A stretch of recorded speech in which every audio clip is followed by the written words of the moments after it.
Hello everyone, welcome to my channel. Today we are going to be talking about effective performance evaluation for software engineers. This is a series and we've had 3 previous videos. In the previous series, we've mentioned that as a software engineer, your contribution really matter to the business objectives, right? So we've cited example of a business that has an objective of 1 million new customers in the first half of the year. To actualize this objective, the product team in the business will analyze the objective, break them down into projects. The projects will be handed over to the engineers, where the engineers will refine it, come up with technical tasks that needs to be executed, and then group them into sprints, right? In the sprint, each engineer in the engineering team will then work on a single task. If everything goes well and everybody played their part, then means the business will achieve the set goal. But if for whatever reason somebody down the line in the engineering team, or especially because this is for software engineers, decide did not pick up their weight, what that means is that the business will not be able to achieve their goals, and that typically do have repercussions. It means that the business will not get the right level of profit that they anticipate, and then what that means is that there may not be promotions, there may not be bonuses, and all of that, right?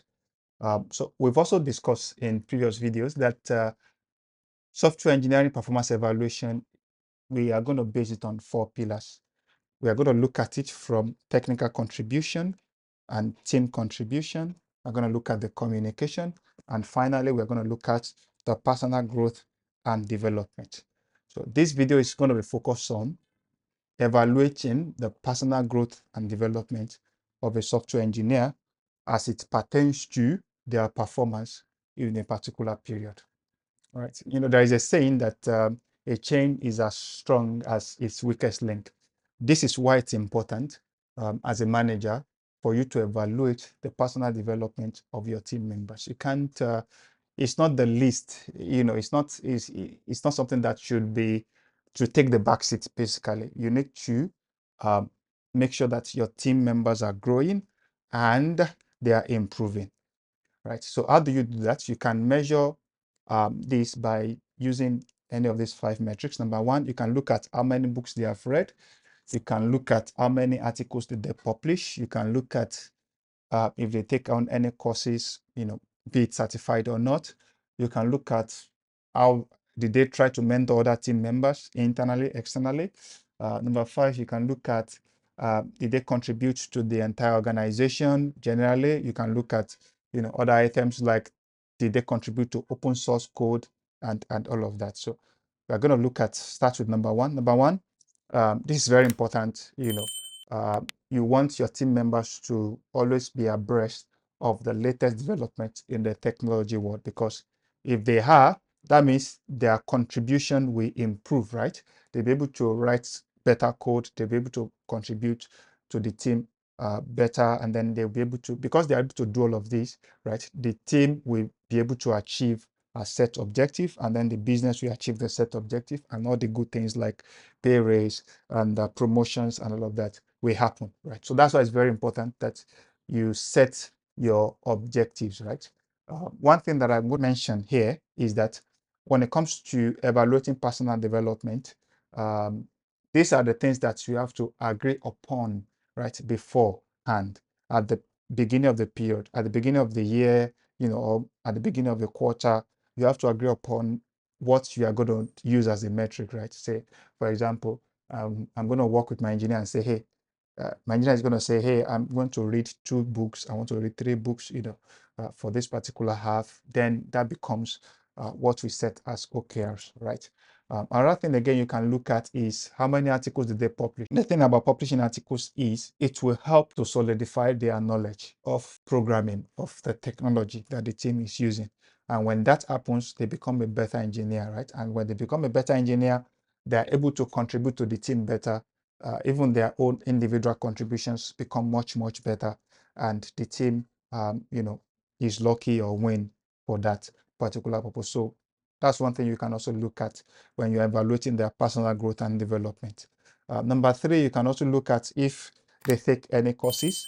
or if they take any certifications, or if they did any certifications, in the year under review. So all of these are good stuff that is going to add to the rating, or should add to the rating, to the positive rating of the software engineer, right?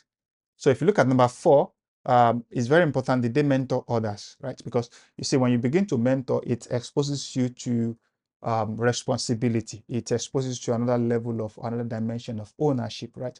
You have to then also be on par, or be on top of your game, because you don't want to disappoint your mentee. So it's very good thing when you look at you see that an engineer is mentoring others, either within the team, within the organization as a whole, or even outside. I've seen engineers which organize, mentorship sessions outside of the team for junior or for associates, or even for people that I want to break into tech. So these are sort of things, metrics that we need to encourage within the team, right? So that's why it's good to look at that. Number 5, where I'm going to stop, is you need to look at how they contribute to the entire organization.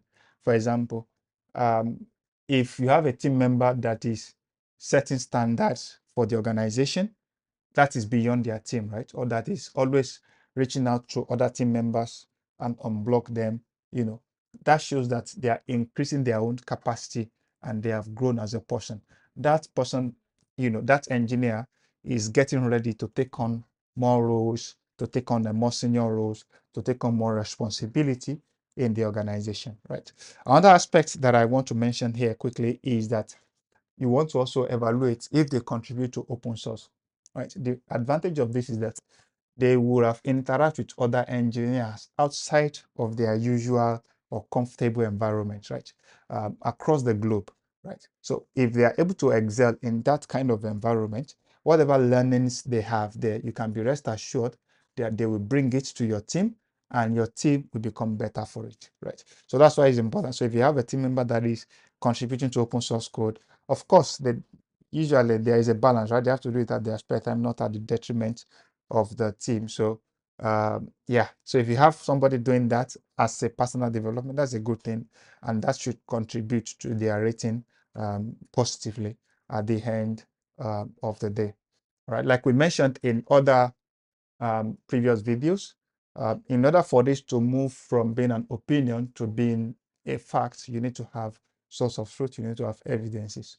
So what you can look at personal blogs, you can look at online courses, you can look at certifications, you can see 360-degree review reports that will show if they are really mentoring anybody or not, because the person they are mentoring will mention, right? You can look at their open source contributions.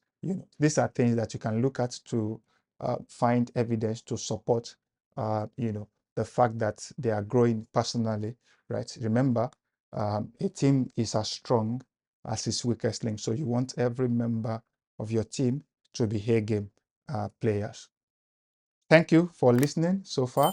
And this is going to conclude the series, talking about effective performance evaluation for software engineers. So please subscribe to my channel, like this video, share within your circles, share within your engineering team, right? In fact, you can even have a team event where you guys are listening to it together, so that everybody can become a better engineer. For managers, watch this over and over again so that you can become, you can get all the points that I mentioned, and then you can become a better manager as well. Thank you for the support so far. Check out my channel for other videos, tutorials, articles that I've written. Thanks a lot, and then see you in the next one.